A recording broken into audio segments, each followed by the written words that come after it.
आज की क्लास में आप जानोगे जब दो ट्रायंगल में करस्पॉन्डिंग एंगल्स बराबर होता है तब उनके साइड का रेशियो भी सेम होता है और ऐसे केस में दोनों ट्रायंगल सिमिलर होता है और ऐसे सिमिलरिटी को ए सिमिलरिटी कहते हैं।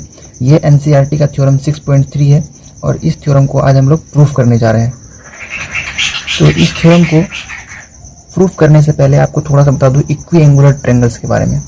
देखिए, इक्वी एंगुलर ट्रायंगल्स कोई भी दो ट्रायंगल में जब उनके करस्पॉन्डिंग एंगल्स आपस में बराबर होते हैं तब उन दोनों ट्रायंगल को इक्वी एंगुलर ट्रायंगल कहा जाता है। स्टूडेंट्स, मैं हूं आर.के. राय और आप देख रहे हैं एडुलिवा। पीडीएफ चाहते हैं तो आप हमारे टेलीग्राम चैनल एडुलिवा को ज्वाइन कीजिए, जहां पर आपको इसका पीडीएफ मिल जाएगा। इसका स्टेटमेंट पढ़ते हैं। कहता है, if in two triangles corresponding angles are equal then their corresponding sides are proportional and hence the two triangles are similar. मतलब जब दो ट्रायंगल में करस्पॉन्डिंग एंगल्स बराबर हो तब उनका साइड प्रोपोर्शनल हो जाता है, यानी समानुपाती हो जाता है, यानी सेम रेशियो में हो जाता है और इसीलिए ये दोनों ट्रायंगल सिमिलर होता है। हम लोगों ने पढ़ा है कि दो ट्रायंगल को सिमिलर तभी कह सकते हैं यदि उनका करस्पॉन्डिंग एंगल आपस में बराबर हो और करस्पॉन्डिंग साइड्स का रेशियो सेम हो। तो गिवन में तो इन्होंने दे दिया करस्पॉन्डिंग एंगल इक्वल है, तो हमें प्रूफ क्या करना पड़ेगा, उनका करस्पॉन्डिंग साइड का रेशियो भी सेम है। तो वही कह रहा है कि तो आपको प्रूफ करना है करस्पॉन्डिंग साइड्स का रेशियो सेम है। तो एंगल तो बराबर पहले से दिया है और हम प्रूफ कर देंगे करस्पॉन्डिंग साइड का रेशियो सेम है और यही दो क्राइटेरिया होता है किसी भी दो ट्रायंगल को सिमिलर होने के लिए। तो जैसे ही हम उनके करस्पॉन्डिंग साइड का रेशियो सेम करेंगे, इस वजह से हम कह पाएंगे कि दोनों ट्रायंगल सिमिलर होगा। और इस थ्योरम को एक ऐसे स्टेटमेंट से भी पूछा जा सकता है कि अगर दो ट्रायंगल इक्वी एंगुलर है तो प्रूफ करो कि वे आपस में सिमिलर होंगे। If two triangles are equiangular then they are similar. ये और ये सेम ही स्टेटमेंट है, यानी कि ए सिमिलरिटी का स्टेटमेंट ऐसा भी हो सकता है। तो चलिए देखते हैं गिवन क्या है हमें। तो गिवन है दो triangle A B C and triangle D E F, जिसमें एंगल ए एंगल डी के बराबर है, एंगल बी एंगल ई के बराबर है और एंगल सी एंगल एफ के बराबर है। जो जो जिसके बराबर है वो उसके करस्पॉन्डिंग है, यानी ए डी के बराबर है तो ए के करस्पॉन्डिंग डी, बी ई के बराबर है तो बी के करस्पॉन्डिंग ई और सी एफ के बराबर है तो सी के करस्पॉन्डिंग एफ। तो इस ट्रायंगल में यदि मैं ए बी लूँगा तो इसमें डी एफ होगा। यानी उसी तरीके से हमें प्रूफ करना है कि इनका करस्पॉन्डिंग साइड्स, करस्पॉन्डिंग जो कहता हूँ उसका मतलब यही है कि ए के करस्पॉन्डिंग डी, बी के करस्पॉन्डिंग ई, सी के करस्पॉन्डिंग एफ। तो यहाँ पर ए बी लिया तो ए बी करस्पॉन्डिंग डी। तो हमें यही प्रूफ करना है कि इनके करस्पॉन्डिंग साइड्स का रेशियो सेम है, यानी प्रूफ करना है कि A B by D E बराबर B C by E F बराबर A C by D F. और इसीलिए जैसे ही इनके करस्पॉन्डिंग साइड्स का रेशियो सेम हुआ तो करस्पॉन्डिंग एंगल तो सेम दिया ही है और ये प्रूफ किया जाएगा। तो दोनों क्राइटेरिया फुलफिल हो गया, इसीलिए ये दोनों ट्रायंगल यानी triangle A B C similar हो जाएगा ट्रायंगल डी ई एफ के लिए। इस चीज़ को प्रूफ करने से पहले हमें एक कंस्ट्रक्शन करना पड़ेगा। मान लिया है कि डी ई एफ का साइज बड़ा है, क्योंकि दो ट्रायंगल को सिमिलर होने के लिए उनका शेप ही सेम होना ज़रूरी है। तो हमने माना है कि डी ई एफ का साइज बड़ा है, तो डी ई पर कहीं ना कहीं एक पॉइंट ऐसा ज़रूर होगा, जो पॉइंट मान लेते हैं वो पी है, कि डी पी और ए बी बराबर हो। उसी तरीके से डी एफ पर एक पॉइंट क्यू ज़रूर होगा, ताकि जैसे कि डी क्यू और ए सी आपस में बराबर हो। और कंस्ट्रक्शन में हमें यही करना है कि डी पी बराबर ए बी लेना है और डी क्यू बराबर ए सी लेना है और फिर पी और क्यू को ज्वाइन कर देना है।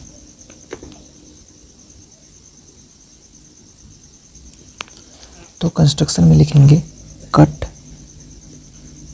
डी पी बराबर A B and D Q बराबर A C and join P Q.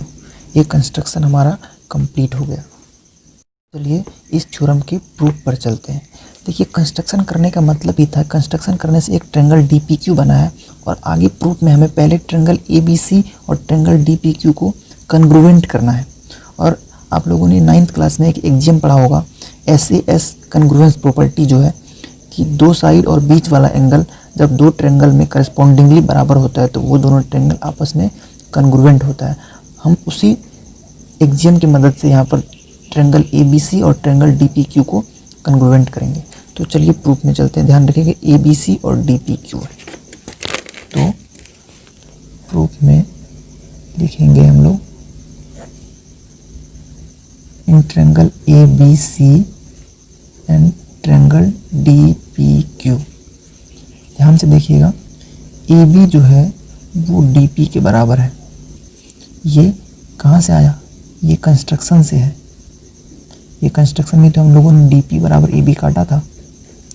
Angle A जो है वो एंगल D के बराबर, ये दिया हुआ है, शुरू में ही दिया हुआ था। और AC DQ के बराबर है। देख लीजिए, सारा का सारा पता चल जाएगा। AB बराबर DP, AC बराबर DQ और एंगल A बराबर एंगल D देखिए गिवन में लिखा है। तो दो साइड बीच वाला एंगल AB बराबर DP, एंगल A बराबर एंगल D, AC बराबर DQ। तो साइड एंगल साइड जिम लगेगा यहाँ पर। तो AC बराबर DQ, ये भी है बाय कंस्ट्रक्शन। तो SAS कन्ग्रुएंस प्रॉपर्टी से ये दोनों ट्रायंगल हो गया कन्ग्रुएंट, इसीलिए ट्रायंगल ABC कन्ग्रुएंट हुआ ट्रायंगल DPQ के SAS कन्ग्रुएंस प्रॉपर्टी से।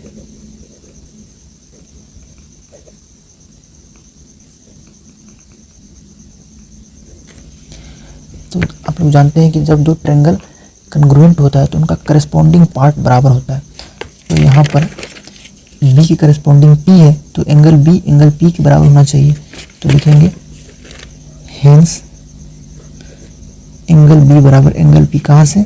CPCT से। Corresponding part of congruent triangle बराबर होता है।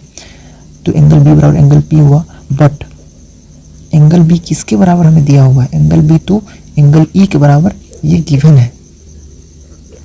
तो एंगल B एंगल P के बराबर है, वही एंगल B एंगल E के बराबर है। इसका मतलब एंगल P और एंगल E भी आपस में बराबर होगा। तो लिखेंगे इसीलिए एंगल P एंगल E के बराबर होगा। देखिए, एंगल P एंगल E के बराबर होगा, यानी ये एंगल इस एंगल के बराबर होगा। तो PQ और EF दो लाइन है और PE एक ट्रांसवर्सल है। तो ये एंगल और ये एंगल करस्पॉन्डिंग एंगल है और वो आपस में बराबर हो गए। इसका मतलब PQ EF के पैरेलल होगा, क्योंकि हम लोगों ने 9th क्लास में पढ़ा था कि जब करस्पॉन्डिंग एंगल बराबर होता है तो वो दोनों लाइन पैरेलल हो जाता है। तो लिखेंगे as angle P and angle E are corresponding angles,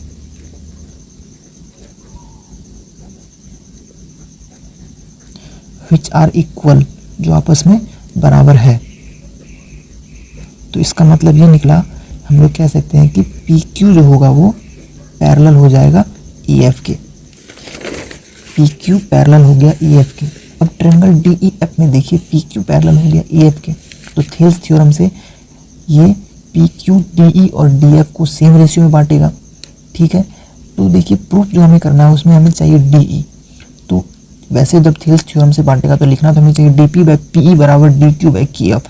but उसी में अगर दोनों तरफ एक जोड़ दे तो हम लोग रिजल्ट ला सकते हैं इस तरीके से, जैसे इधर जो हम करस्पॉन्डिंग ले इधर भी वही ले। मतलब DP बाई PE बराबर DQ बाई KF से जैसा आप करस्पॉन्डिंग ऑर्डर लाना चाहो ला सकते हो। तो हम लोग डायरेक्ट लिखेंगे जिस चीज़ की ज़रूरत है हमें, यानी DP बाई DE बराबर DQ बाई DF होगा। यानी इधर हमने DP बाई DE लिया तो सेम इधर तरीके से करस्पॉन्डिंग ऐसे लेना पड़ेगा DQ बाई DF। तो in triangle DEF as PQ parallel to EF, देखिए यहाँ से हमें मिला है, तो इसीलिए बाय थेल्स थ्योरम क्या हो जाएगा? DP बाय DE बराबर DQ बाय DF। तो ये मिला हमें थेल्स थ्योरम से। लेकिन आप याद कीजिए DP AB के बराबर था कंस्ट्रक्शन से और DQ AC के बराबर था। देख लीजिए DP AB के बराबर है और DQ AC के बराबर। इसका मतलब DP की जगह पे AB रख सकते हैं और DQ की जगह पे AC रख सकते हैं। तो लिखेंगे AB बाय DE, तो वैसे ही रहेगा, DE को चेंज नहीं करना है क्योंकि नीचे में प्रूफ में D चाहिए इन्हें। और DQ के बदले में AC रख सकते हैं, AC बाय DF। ये इसको इक्वेशन 1 मानते हैं, इसमें लिखते हैं जो हमें DP बराबर AB एंड DQ बराबर AC कंस्ट्रक्शन से मिला है बाय कंस्ट्रक्शन। तो जैसे हम लोगों ने AB बाई DE बराबर AC बाई DF प्रूफ किया, उसी तरीके से हम लोग BC बाय EF बराबर AB बाय DE प्रूफ कर सकते हैं। तो फिर से उतना लंबा तो प्रूफ करने से कोई फ़ायदा है नहीं, क्योंकि एग्जाम में पूछेगा तो उतना लंबा बनाने से तो कुछ मिलेगा नहीं, क्योंकि जैसा जिस तरीके से बनाया जाता है सिमिलरली हम लोग लिख देंगे तो हमारा काम हो जाएगा। ऐसा नहीं सोचिए कि सिमिलरली लिखने से बताया नहीं गया कैसे आगे कैसे प्रूफ हुआ। सिमिलरली मैथ में बहुत बड़ा रोल प्ले करता है, तो इस चीज़ का आप ध्यान रखिएगा। तो लिखेंगे सिमिलरली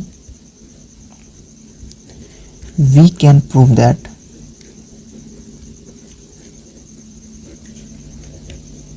AB बाय BE बराबर BC बाय EF।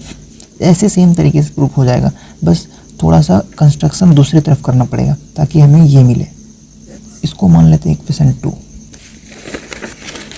तो हमें इक्वेशन 1 में क्या मिला है, AB बाई DE बराबर AC बाई DF, और हमें यहाँ पर मिला है AB बाई DE बराबर BC बाई EF। तो इक्वेशन 1 और 2 से क्या मतलब निकलेगा, फ्रॉम इक्वेशन 1 एंड 2 यही मतलब निकला ना कि AB बाय DE जो है वो BC बाय EF के बराबर है, और ये सब AC बाय DF के बराबर है। देखिए AC by DF AB by D बराबर, और यही AB by D BC by EF के बराबर, तो तीनों बराबर हुआ। कि हमें जो प्रूफ करना था उसमें क्या था कि AB बाई DE बराबर BC बाई EF बराबर AC बाई DF। हम लोगों ने इतना प्रूफ कर दिया, और हमने शुरू में कहा था कि दो ट्रायंगल को सिमिलर होने के लिए दो क्राइटेरिया है, जब उसमें करस्पॉन्डिंग एंगल बराबर हो, और दूसरा क्राइटेरिया है कि उसमें करस्पॉन्डिंग साइड्स का रेशियो सेम हो। तो करस्पॉन्डिंग एंगल तो बराबर दिया ही हुआ था, और हम लोगों ने करस्पॉन्डिंग साइड का रेशियो भी सेम प्रूफ कर दिया।